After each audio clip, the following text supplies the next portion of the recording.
इस समय हमारा देश कोरोना वायरस की दूसरी और खतरनाक लहर का सामना कर रहा है और बहुत सारे लोग तो ये कह रहे हैं कि ये लहर नहीं बल्कि सुनामी है।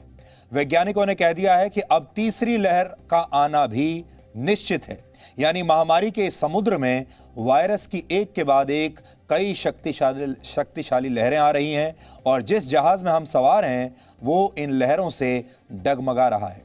ये तमाम परिस्थितियां आज हमें मशहूर जहाज जिसका नाम था टाइटैनिक, उस जहाज की याद दिलाती हैं। टाइटैनिक एक समुद्री जहाज था जो 10 अप्रैल 1912 को अपनी पहली यात्रा पर इंग्लैंड से न्यूयॉर्क के लिए रवाना हुआ था। इस जहाज में कुल 2223 लोग सवार थे, लेकिन दुर्भाग्यवश अपनी यात्रा के चौथे दिन ही यह जहाज समुद्र में बर्फ की एक बड़ी चट्टान से या बर्फ की बड़ी बड़ी चट्टानों से टकरा गया था और इसके बाद कुछ ही घंटों में यह जहाज समुद्र में डूब गया। आज हम आपको यह सब इसलिए बता रहे हैं क्योंकि टाइटैनिक जहाज में और भारत के मौजूदा हालात में काफी समानता है। उस समय जब बर्फ की चट्टानों से जहाज को बचाने के लिए उसे मोड़ा गया तो उसका एक बड़ा हिस्सा चट्टानों से टकरा गया था और बर्फ के बड़े बड़े टुकड़े जहाज में आकर गिर गए थे। उस समय जहाज में सवार कुछ लोग इस खतरे को नजरअंदाज करते रहे और बड़े मजे से बर्फ के उन टुकड़ों से खेलते रहे। उन्हें बड़ा मजा आ रहा था, उन्हें लगा कि ये बर्फ के टुकड़े जहाज में आकर गिर गए हैं, इनसे खेलना चाहिए। जबकि दूसरी तरफ जहाज का कप्तान अपनी जिम्मेदारी को समझते हुए इन लोगों को लगातार खतरे से सावधान कर रहा था, लेकिन इसके बावजूद ये लोग खतरे को समझ नहीं सके और खेलते खेलते ही समुद्र में जहाज के साथ समा गए।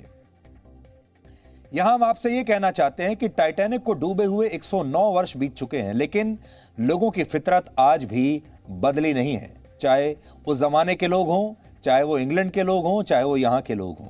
भारत के संदर्भ में देखें तो आज हमारे देश में लोग टाइटैनिक जैसे जहाज पर ही सवार दिखते हैं जो कोरोना वायरस की एक बड़ी सी चट्टान से टकरा चुका है। लेकिन कुछ लोग अब भी खतरे को नजरअंदाज करके, जैसे टाइटैनिक की दुर्घटना में बर्फ के टुकड़ों से खेलने वाले लोग कर रहे थे, वैसा ही आज भी कर रहे हैं।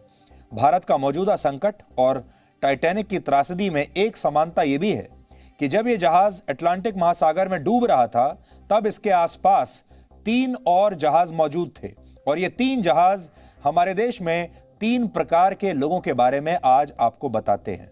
कहा जाता है कि पहला जहाज टाइटैनिक से सिर्फ 11 किलोमीटर की दूरी पर था और इस जहाज पर सवार लोगों ने बेहद खतरे की स्थिति में फायर किए जाने वाले आग के गोलों को देख लिया था जो टाइटैनिक से फायर किए गए थे और वो समझ गए थे कि टाइटैनिक बहुत बड़ी मुसीबत में है और उसे मदद चाहिए। लेकिन इसके बावजूद इस जहाज ने लोगों को मरते हुए छोड़ दिया और ऐसा इन लोगों ने इसलिए किया क्योंकि ये सारे लोग जो उस जहाज में सवार थे ये गैर कानूनी तरीके से बेशकीमती समुद्री जीवों का शिकार कर रहे थे और ये नहीं चाहते थे कि ऐसे समय में किसी को पता चले कि ये गैर कानूनी काम कर रहे हैं। इसलिए इन्होंने टाइटैनिक में सवार लोगों को मरने के लिए छोड़ दिया।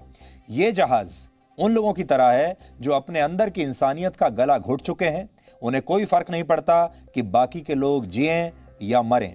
जैसे ऑक्सीजन और दवाइयों की जो कालाबाजारी लोग कर रहे हैं, ये उस श्रेणी में लोग आते हैं। जो लोग एम्बुलेंस के लिए मुंह मांगा पैसा मांग रहे हैं, ये लोग इस श्रेणी में आते हैं। जो लोग शमशान में लकड़ियों को भी मुंह मांगे दाम पर बेच रहे हैं, वो लोग इस श्रेणी में आते हैं। जो ऑक्सीजन के सिलेंडर्स बेच रहे हैं, जो दवाइयों को बेच रहे हैं मुंह मांगे दाम पर, वो इस पहली श्रेणी में आते हैं। दूसरा जहाज टाइटैनिक से लगभग 22 किलोमीटर की दूरी पर था। उसने भी टाइटैनिक से फायर किए गए इन आग के गोलों को देखा, लेकिन यह जहाज भी टाइटैनिक तक पहुंचा नहीं क्योंकि इसके लिए उसे रात के समय ही बर्फ की चट्टानों का चक्कर लगाना पड़ता और इसमें दुर्घटना होने का डर था। इसलिए इस जहाज पर मौजूद लोगों ने तय किया कि वो अभी तो नहीं, लेकिन सुबह वहां जाएंगे। जब दिन निकल जाएगा, जब उजाला हो जाएगा, तब वो वहां जाएंगे। और जब वो सुबह सुबह वहां पहुंचे, यानी जब ये जहाज मदद के लिए पहुंचा, तब टाइटैनिक जहाज के कप्तान समेत 1517 लोग पहले ही डूबकर मर चुके थे। यानी ये जहाज पहुंचा तो, लेकिन देर से पहुंचा क्योंकि ये उसी समय मदद के लिए नहीं निकला जब मदद मांगी गई थी। ये जहाज उन लोगों की तरह है जो किसी की मदद करने के लिए अपनी सहूलियत और अपनी आसानी पहले देखते हैं, और अगर हालात सही ना हो, अनुकूल ना हो उनके लिए, तो फिर वो अपना फर्ज भूल जाते हैं। मदद तभी करते हैं जब मदद करना इन्हें सूट करता है। तीसरा जहाज टाइटैनिक से 109 किलोमीटर दूर था, यानी सबसे दूर यही जहाज था। लेकिन इसके बावजूद इस जहाज पर मौजूद कैप्टन ने लोगों की मदद का फैसला किया, और यही वो जहाज था जिसकी मदद से 706 लोगों की जान उस समय बचाई गई। यानी ये जहाज जिस समय मदद मांगी गई, उसी समय ये जहाज मदद के लिए निकल पड़ा। हालांकि ये बहुत दूर था, 109 किलोमीटर दूर था, इसलिए ये देर से पहुंचा, और जब तक ये पहुंचा तब तक काफी लोग डूब चुके थे। लेकिन तब भी इस जहाज ने सैकड़ों की संख्या में लोगों को बचा लिया था। ये जहाज उन लोगों की तरह है जो तमाम चुनौतियों और मुश्किलों को भूलकर इंसानियत का धर्म निभाते हैं हर कीमत पर। जैसे हमारे डॉक्टर्स, हमारे फ्रंटलाइन वर्कर्स, और वो लोग जो इस समय संकट के समय में भी जरूरतमंदों की मदद कर रहे हैं, ये जानते हुए कि उनकी खुद की जान खतरे में आ सकती है, ये जानते हुए कि वो खुद भी संक्रमित हो सकते हैं। तो ये तीसरी श्रेणी उन लोगों की है। इसलिए आज आप सब के लिए टाइटन की इस कहानी को समझने का दिन है। अक्सर हम फिल्में तो देख लेते हैं, आपने टाइटैनिक फिल्म देखी होगी, और टाइटैनिक फिल्म देखकर आपने सिर्फ ये समझ लिया होगा कि ये कहानी है, मनोरंजन के लिए हमने इस फिल्म को देख लिया। लेकिन इस फिल्म से क्या शिक्षा मिलती है, इस पूरे किस्से से क्या शिक्षा मिलती है, वो आज हम आपको बताना चाहते हैं। इसके अलावा टाइटैनिक जहाज को इस दुर्घटना से 2 दिन पहले ही ये चेतावनी मिल गई थी कि समुद्र में बर्फ की बड़ी बड़ी चट्टानें उसका रास्ता रोक सकती हैं। ये चेतावनी टाइटैनिक के पास पहले से थी, लेकिन इस चेतावनी को हल्के में लिया गया और दुनिया ने उस समय की सबसे बड़ी त्रासदी देखी। और आज भी कुछ ऐसा ही हो रहा है, जब चेतावनी तो हमारे सामने है, लेकिन हम एक के बाद एक उस चेतावनी को हल्के में लेते जा रहे हैं। इसलिए आज हम आपसे कहना चाहते हैं कि कहीं ऐसा ना हो कि हम सब का हश्र भी वैसा ही हो जैसा टाइटैनिक का हुआ था। आज भारत में कोरोना वायरस की तीसरी लहर ने खतरे की घंटी बजा दी है, लेकिन इसके बावजूद हमारे देश के लोग इसे गंभीरता से नहीं ले रहे। आपने देखा होगा, जब पहली लहर आई थी तब भी आपने ऐसे लोगों को देखा था, दूसरी लहर आजकल चल रही है तब भी आप ऐसे लोगों को देख रहे हैं, और अब तीसरी लहर जिसके बारे में कहा जा रहा है कि वो तो सबसे खतरनाक होगी, उसे भी, उस चेतावनी को भी हमारे देश के लोग गंभीरता से लेने के लिए तैयार नहीं हैं। हमारे देश की जो सरकारें हैं वो भी गंभीरता से लेने के लिए शायद अभी तैयार नहीं हैं। और आज हम आपको कुछ तस्वीरों के जरिए इस स्थिति को समझाना चाहते हैं। सबसे पहले आप हैदराबाद के चार मीनार की तस्वीरें देखिए, जहां बाजारों में आज भी कितनी भीड़ है। हैदराबाद का यह हाल तब है जब वहां हर घंटे 46 लोग कोरोना वायरस से संक्रमित हो रहे हैं, लेकिन इसके बावजूद लोग लापरवाह बने हुए हैं।